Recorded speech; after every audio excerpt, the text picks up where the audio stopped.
دشمن تھا، اور اسلام دشمنی میں کہیں حضرت اکرمہ بھی پیچھے نہیں تھے. لیکن جب دل کی دنیا تبدیل ہوتی ہے تو سب کچھ تبدیل ہو جاتا ہے. تو پہلے ہم چاہیں گے کہ اسلام سے پہلے کی جو زندگی ہے اس پر آپ کی تھوڑی سی رہنمائی لے لیں کہ اسلام دشمنی میں کیا رول تھا آپ کا، اور اسلام کے بعد دل کی دنیا کس طرح بدلتی ہے. جی بہت بہت شکریہ آپ کا اس پروگرام میں دعوت دینے کے لیے. حضرت اکرمہ رضی اللہ تعالی عنہ کی ذات جو ہے اسلام کے لیے بڑی ہی فائدہ بخش رہی ہے. ہم ان کی پہلی جو زندگی دیکھتے ہیں جو اسلام سے قبل کی زندگی ہے تو دیکھتے ہیں کہ وہ ایسے گھرانے میں پرورش پائے ہیں جو کہ حضور اکرم صلی اللہ علیہ وسلم کا سب سے بڑے دشمن مانا جانے والا گھرانہ ہے.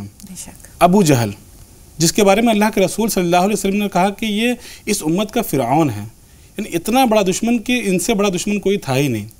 ان کے صاحبزادے ہیں حضرت اکرمہ.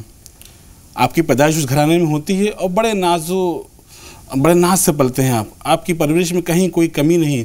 آپ کو ہر طرح کے علوم فنون سکھائے جاتے ہیں، شہ سواری، تلوار بازی، اور جس طرح کے علوم اس زمانے میں ہوا کرتے تھے ان میں کہیں بھی آپ پیچھے نہیں تھے. سارے علوم کے ماہر تھے، شہ سواری میں آپ باکمال تھے. اور اس کے بعد جب آپ جوان ہوتے ہیں اور اپنے والد کے ساتھ ساتھ اسلام کی مخالفت میں آپ آگے آتے ہیں تو کہیں بھی آپ پیچھے نہیں ہیں. جیسے جیسے ابو جہل کا کردار رہا اسلام کو ذلیل کرنے میں یا ان کو پیچھے کرنے میں، حضور اکرم صلی اللہ علیہ وسلم کو تکلیف دینے میں، وہاں اکرمہ بھی ساتھ ساتھ دوش بدوش چل رہے ہیں. بالکل. ہم دیکھتے ہیں کہ نہ صرف یہ کہ رسول پاک صلی اللہ علیہ وسلم کے لیے قدم قدم پر وہ ایذا رسانی کا سبب بنا ہے ابو جہل، بلکہ وہ لوگ جو اسلام قبول کرتے تھے اس زمانے میں، دبے کچلے پسماندہ لوگ، غلام لوگ، ان کو بھی اذیتیں دینے میں یہ باپ بیٹے پیچھے نہیں تھے. جب ہم غزوہ بدر کی بات کریں اگر، تو غزوہ بدر حق اور باطل کے درمیان پہلا وہ مارکا تھا جس نے ایک واضح تفریق قائم کر دی اور یہ بتا دیا کہ اللہ کا جو نام ہے یا کلمہ، اللہ کا جو کلمہ ہے وہ بلند ہوتا ہے. تو اس میں 1000 کا لشکر تھا اور ان سب کا سردار ابو جہل تھا. لیکن ابو جہل کو جو ذلت آمیز موت ملتی ہے، جس طرح سے اس کے نصیب میں ذلت و رسوائی آتی ہے، ہم چاہیں گے کہ اس پر بھی آپ کی تھوڑی سی جو ہے وہ رہنمائی مل جائے.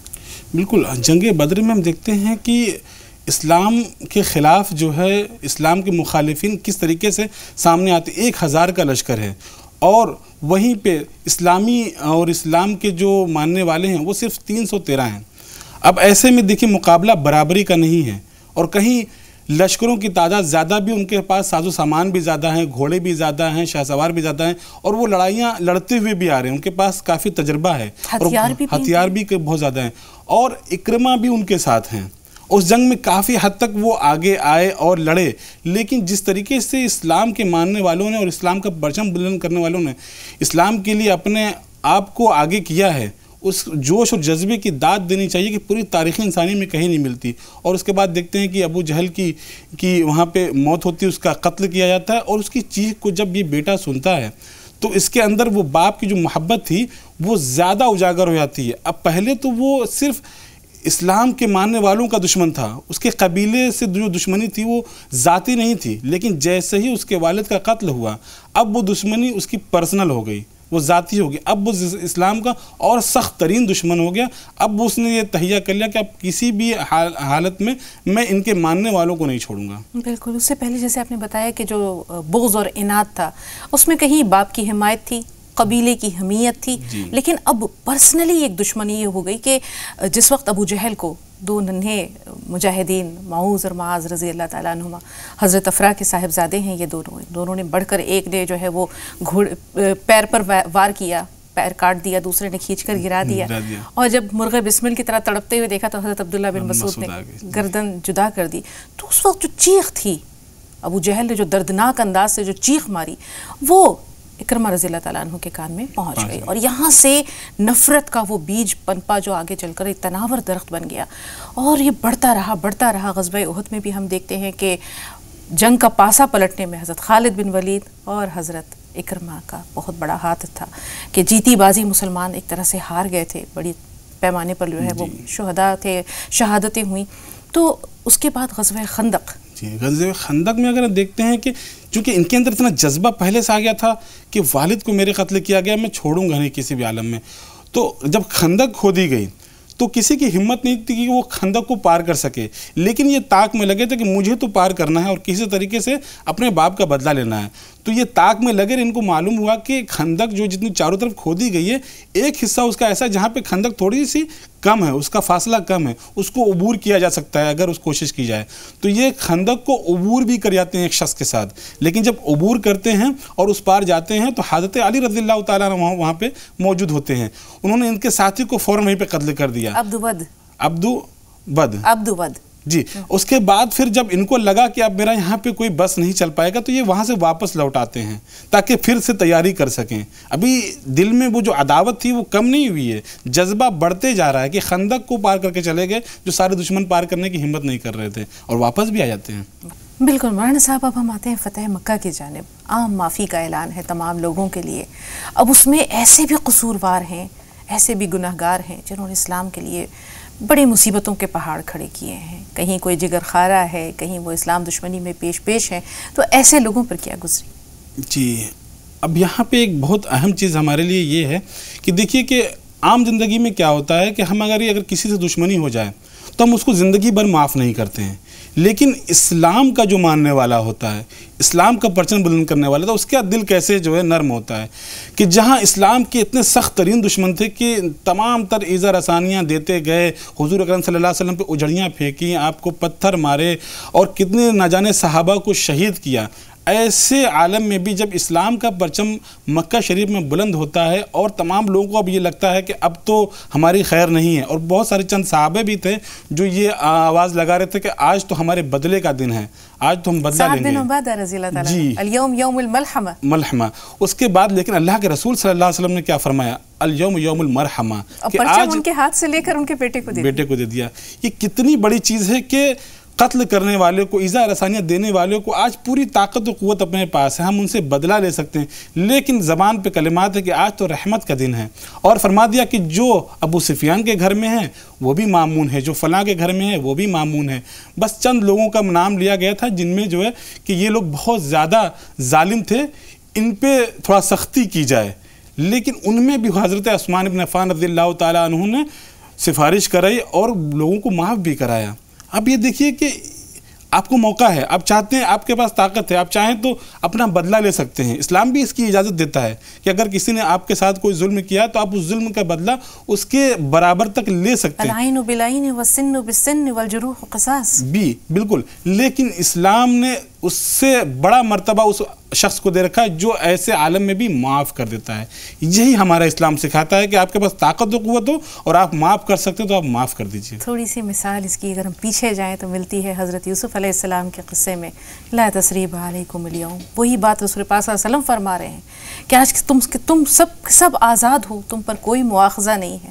عام معافی کا اعلان ہے. ایسے میں دو خواتین بھی آتی ہیں، ایک نقاب پوش ہے اور ایک جو ہے اس کے پیچھے دوسری خاتون ہے. جو نقاب پوش ہے وہ بتاتی ہے کہ کیا میرے لیے بھی معافی ہے؟ نقاب اپنا جب چہرے سے ہٹاتی ہے تو دیکھنے والے دیکھتے ہیں کہ یہ تو ابو سفیان کی زوجہ ہے، یہ ہند بن عتبہ ہے جس نے کہ رسول پاک صلی اللہ علیہ وسلم کے عزیز ترین چچا حضرت حمزہ کا کلیجہ، کچھ روایتوں پہ ملتا ہے کہ چبانے کی کوشش کی تھی، چبا نہیں سکی، نگل نہیں سکی تھی. اور ان کے پیچھے جو ایک دوسری خاتون ہے وہ حضرت اکرمہ کی زوجہ ہیں، ام حکیم. یہ واقعہ بیان کیجئے، معافی کا جو واقعہ ہے پورا بڑا دلدوز ہے. چونکہ ہوا یہ کہ جب فتح مکہ ہوئی تو بہت سارے ایسے لوگ تھے جن کو یہ خوف ہوا کہ ہمارے ظلم تو اتنے بڑھے ہوئے ہیں ان پر کہ اگر ہم یہاں پہ رہے تو ہمیں کہیں سے نجات نہیں مل پائے گی، ہمیں تو قتل ہی کر دیا جائے گا. تو حضرت اکرمہ تھے، وہاں سے وہ نکلے اور راہ فرار اختیار کر لی اور بھاگتے بھاگتے وہ سمندر کے پاس پہنچ گئے. ابھی آپ سمندر کے پاس پہنچے، اس کا واقعہ انشاءاللہ آگے آئے گا، لیکن ہم واپس لوٹتے ہیں کہ دو خواتین جب آئیں حضور اکرم صلی اللہ علیہ وسلم کے پاس، جیسا آپ نے بتایا، تو پہلی خاتون ہند جو کہ ابو سفیان کی بیوی تھیں، حضرت حمزہ رضی اللہ تعالیٰ عنہ کا کلیجہ چبانے کی کوشش کی تھی.